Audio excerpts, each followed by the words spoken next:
Who doesn't love gaming's favourite underdog, Luigi? He always plays second fiddle to his brother Mario, but every now and again he gets his deserved time in the spotlight. So seeing as 2013 is the year of Luigi because Nintendo said so, I'm listing my top 5 Luigi circuits in Mario Kart. But unlike the previous 2 top 5s of Mario Circuits and Bowser Castles, which had plenty of tracks to choose from, there's only been a total of 5 tracks based on Luigi. Oh, poor guy. They're typically found in the Mushroom Cup, meaning they're not usually the most challenging of tracks, but that's not to say it makes them any less fun to race on. Well, in most cases anyway. Number 5.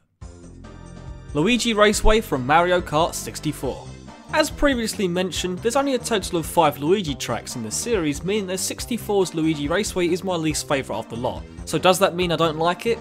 Yeah, pretty much. I just find it boring, tedious and way too long. Basically the complete opposite of Super Mario Kart's first track, Mario Circuit 1. I remember as a kid wanting to play the more enjoyable Mushroom Cup tracks like Moo Moo Farm, Koopa Troopa Beach, but having to slog through Luigi Raceway first to get to them. There is a tunnel halfway around the track to mix things up a bit aesthetically, but it really adds nothing to the race. Then there's that hot air balloon with Luigi's mug on it that teases you with an item box, which I could never get no matter how many times I tried, even though it's directly after a row of item boxes, making it completely pointless anyway. Do I hate Luigi Raceway? No, but even its revival in Mario Kart 7 wasn't enough to make me like it.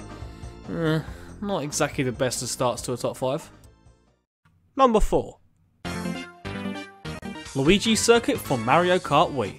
Now here's a Luigi Circuit that I genuinely like, and a great example of how to do a first track. It's short and simple, but has enough variety to make for an interesting race every time. You start off by being eased into a couple of wide corners with a great big Luigi statue staring down on you, and who said Luigi doesn't have an ego? The road then bends round to the right with a boost ramp off-road if you happen to have a mushroom. The last bend, however, is the make or break of the track, as you can take one of 3 different routes. The outside with boost pads for the beginners, the inside to make use for drifting if you're experienced, or you can cut across the whole corner if you have another mushroom or Starman. This makes the final lap a mad dash to the finish line and can be the difference between being first and last place in a matter of seconds. Which for a lot of people is the Achilles heel of the series, as we've even shown here before on Projectfalconpunch. Oh, that's like something out of Wacky Races. Number 3. Luigi Circuit for Mario Kart Super Circuit.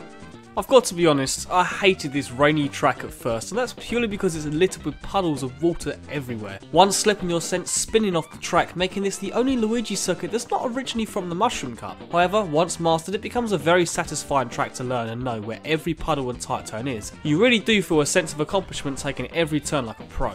And hey, Luigi's managed to up 64's hot air balloon by plastering himself over a huge blimp this time, and it just watches you from the sky throughout the track, which was subsequently a fully rendered 3D model when the track was remade in Mario Kart DS, and to be honest, the DS version of Luigi Circuit was much more forgiving, and that's largely thanks to the puddles not completely making you spin out off the track, which is always nice when that happens.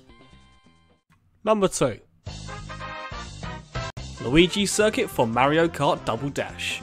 Just missing out on the top spot, the GameCube's incarnation is simple in its design and it's essentially a figure of 8, but rather than the track overlapping in the middle, it instead merges with the oncoming traffic. This then makes for an interesting race whereby you're not only having to worry about the weapons coming from behind, but also ahead. However, this only applies to 100cc and above, as 50cc is divided with a low barrier, calming a lot of Double Dash's weapon chaos like the Chain Chomp power-up. Speaking of Chain Chomps, there's one tethered on a corner halfway around, which is a small path hidden behind it. It's not so much a shortcut and more of a way to be certain on getting a double item box. This Luigi Circuit was featured as a retro track in Mario Kart DS, but the track was made much too wide to be as enjoyable, especially without Double Dash's larger array of weapons to compensate. Oh, and let's not forget the A-rank Luigi's Mansion can be seen in the background of the circuit. Wouldn't it be cool if you could race in it though?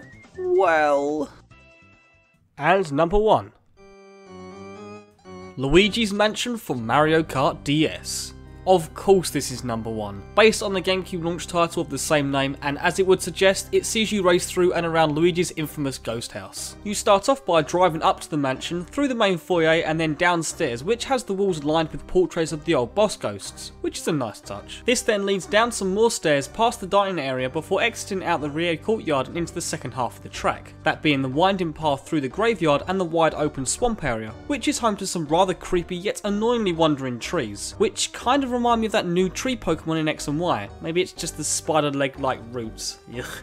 If there's one thing about this circuit that has always bugged me, it's that I've wanted the track to be longer inside the mansion, and that's mainly because it has a tighter feel with its sharp right angle turns and nods to the GameCube Classic. It's just more interesting to race through than the dank outside. Thankfully, Luigi's Mansion made a return in Mario Kart 7, which added boost ramps outside for the new gliding mechanic, giving the swamp area some much needed variety. Here's hoping that Mario Kart 8 has a circuit based on the 3DS sequel Luigi's Mansion 2, that's Dark Moon for some of you lot. And if it's just as good as the DS's Luigi's Mansion track, then I'll be really pleased, I guess. Yeah. But hey, what is your favourite Luigi circuit? Be sure to leave us a comment below, as well as what you want in Mario Kart 8's Luigi Circuit, if it even has one, because Mario Kart 7 sure didn't. Oh Luigi, he just can't catch a break, can he? Seeing as Luigi circuits are typically associated with being the easiest tracks, how about next time on the top 5s of Mario Kart we take a look at the notoriously hardest tracks in the series?